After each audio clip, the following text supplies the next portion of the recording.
Have you ever considered retiring outside of the United States? You know, we grew up, they told us to study hard and get a good job so that we could work for 40 years so we could save up a big pile of cash and retire on some beach in Florida. But guess what? Y'all, this ain't Florida. Here I am on the Mediterranean coast. We are gonna search up and down the coast here and see if we can find a place that has good quality of life, as good as you would get in America, and where our money's gonna go a little bit farther, where maybe we can retire on a little bit less and still have an awesome retirement. So I know they told us America's the greatest place on earth, and it is, and you know, but maybe it's not the best place to retire. So if you wanna check out some places up and down the Mediterranean coast where your money might go farther, you're in the right place, my friends. Let's follow along and let's see what we can find here in Europe. Shut up and sit down.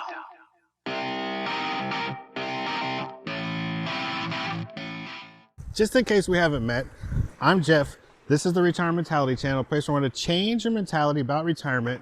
And today we're doing that with a little picnic here along the Mediterranean coast. We got a bottle of wine, we got some chorizo, we got some cheese, and we're contemplating whether we can find somewhere outside of the US that might be just as good to retire, where our money might go a little bit farther. So I gave a couple hints in a couple of previous videos that we were going to come to Europe and we're going to look for somewhere where we might want to retire. And so here it is. I'm going to do the big reveal now. We are actually in Spain. And the reason that we're in Spain is because of this little señorita right here. My wife is from Spain. She has family here. And you know, if you're going to move to another country, there's about 1,000 pieces of the puzzle that you have to get into place. And one of those are visas. And getting a visa is one of the biggest things you have to worry about.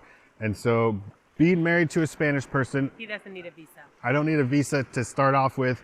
And after 1 year of living here, I could apply for permanent residency. So that's why we're starting our search here. Will this be the place we end up?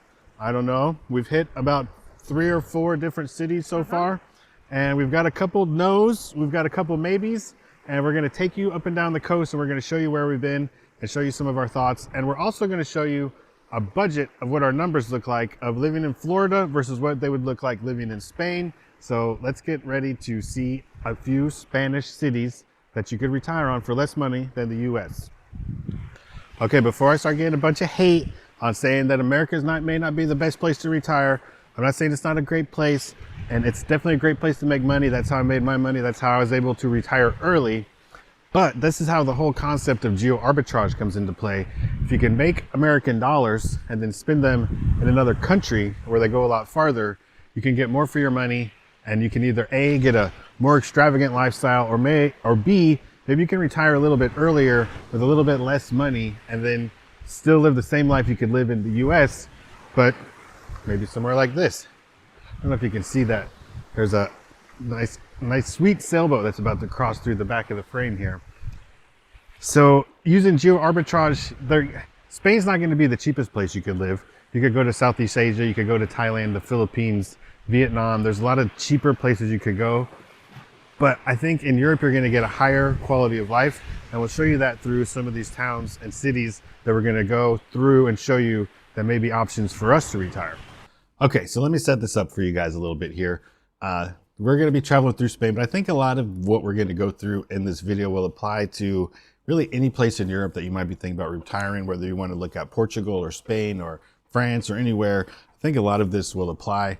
Basically, the exercise that we're going through here is we're going to go to a couple different cities that we've been researching online to see if they match up with our expectations of what they are in reality when you go see them. Because what you see online and what you hear in the forums and what the Google and the Wikipedia and everything says, they don't always match up. We learned this from when we moved to the Caribbean and we lived in the Virgin Islands. You know, living on a Caribbean island isn't always exactly like they show you in the brochure. So you've got to actually go and spend some time in these places, boots on the ground, and try to be there and experience what life is like. So we're going to try a couple different size cities. We're going to try a little bit bigger city. We don't want to live in a big city. We want to be sort of close to a city. We want to be close to an airport because we want to be able to travel throughout Europe and the world. So we've got a list of criteria that we want to see. So I'm just going to try to set this up for you guys a little bit. So the first place we're going to go, we're going to start in Alicante in Spain.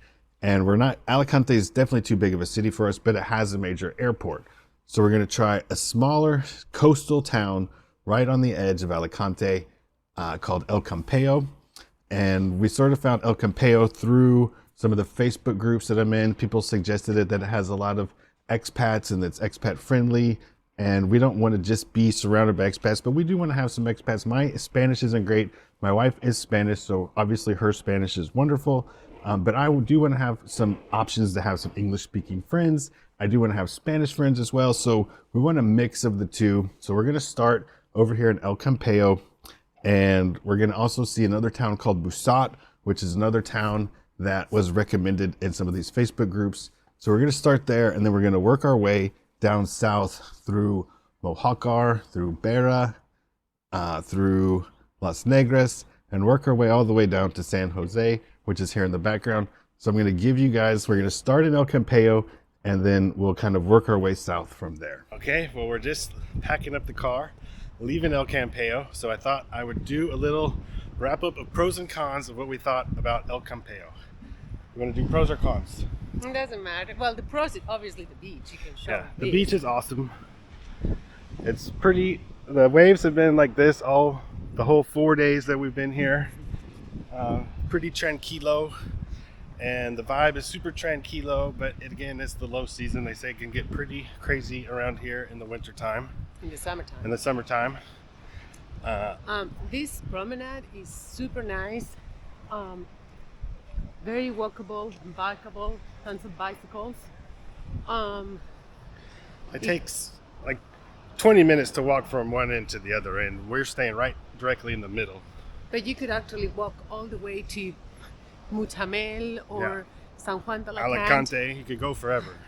Like, it's the same beach and it's super long, so you enjoy long walks on the beach. This is perfect. And the whole promenade is full of bars and restaurants that I'm assuming they're going to be super packed during the summertime. Yeah. So plenty of options for food or drinks while you are on the beach. So one thing that we did learn, I thought she was gonna like El Campeo the best out of everything because it's kind of the biggest city that we're looking at for options. But she thought the city wasn't very pretty. Yeah. And she thinks maybe she needs something a little bit cuter as far as the town itself. I mean, the beaches are beautiful, the promenade is great, but once you get 2 or 3 blocks back into here, the city is just kind of blah. Yeah.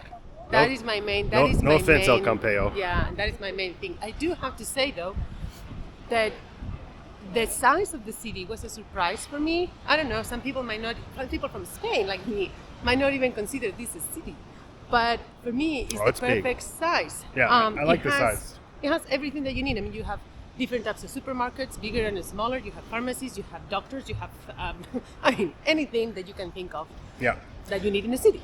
So we did go up to Busat. That was another town 10 miles inland that we'll put in some thoughts on that as well.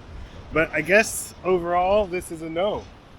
This is a no for a full-time living for me. I can see how this can be a great place for vacationing. Yeah.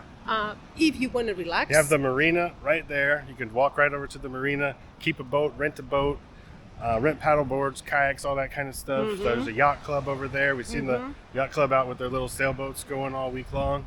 Mm-hmm. So this is a great spot, but Anna just thinks maybe this isn't the spot. So yeah, and I also want to say that I was looking, or if you're looking, but I was thinking of something that has some expat community, because Jeff's Spanish is not as good as he thinks it is. And if you are looking for something like that, this might be your place, because there is tons of English speakers. There is. I say we heard way more French and Russian than English, but we did some hear English some English. too, and almost in any bar you will find people. I mean, in any bar that we've been, like the waiter or bartender speaks English. Yeah. So. How about value for money? What do you think about prices of food and drinks and that sort of thing? Well, I think it's very difficult to judge, because we have been eating on these restaurants in the promenade. You're beachfront, you're going to pay for it, but you're going to pay for it here, you're going to pay for it anywhere in the world. Yeah, we're paying between $2 and $4 for a glass of wine. And I think $4 is a lot for a glass of wine in Spain, but usually, also you are beachfront. Usually comes with a little tapa. So like $10 burgers if you want a burger. I don't eat burgers everywhere we go, but I kind of judge things based on burger prices, because everywhere has a burger and you can kind of judge the prices. So it's kind of middle of the road here, not too high, not too low. And as almost anywhere in Spain, you can find menú del día. Yeah. And even if you are beachfront and you're paying a little bit more for a menú del día that you would pay in, I don't know, Burgos, where I'm from. So you can, I don't know, The it ranges cheapest between menu like that 12 yeah, 11.90 was the cheapest, up to like up to 27, 20, but with 20, $27 were the and then you highest. would have like, I don't know, maybe more fish or a specific Yeah. paella or something like We that. also saw some places right here on the beachfront promenade. $1 caña, which is like a 10-ounce beer, and $1 tapas for a little kind of happy hour treat. So overall, good value, I think. I agree. I agree. Today we are exploring Busat. This is a cute little town about 10 minutes up the road from El Campello, which is just outside of Alicante. There's one little boutique hotel here. We've seen a couple little bars, pharmacy, a doctor's office, and this cute little church. Okay, so this is our second stop on looking at different possibilities of places to live in Spain. And this, a lot of people have the same sort of ticks, that boxes that need to be checked. A small town, Spanish traditional feel.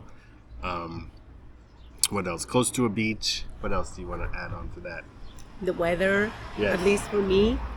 So today is November 30th, and the weather is about like 65 degrees. It's perfect. Yeah, even we got an alert on our phones that back in Florida, there's a freeze warning happening right now. So the weather here in the south of Spain is better than in Florida, where we're from.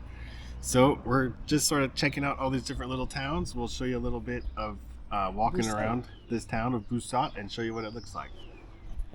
So after driving through Busat and walking through the town is very cute, but it was very small. And all of the sort of subdivisions that were around Busat were just that. They were sort of subdivisions. They were a little bit more isolated, and it didn't really have the same feel that we thought it was going to have from what we saw on the internet. So I guess to wrap up the first little section of our trip, El Campello, the city was a little bigger than we anticipated and not quite as cute and didn't have the Spanish charm that we were looking for. Busat had the Spanish charm, but the town was a little bit too small, and the sort of subdivisions around the town were a little bit spread out, and they were all walled off, and they didn't really have any kind of sense of community that we thought we were looking for.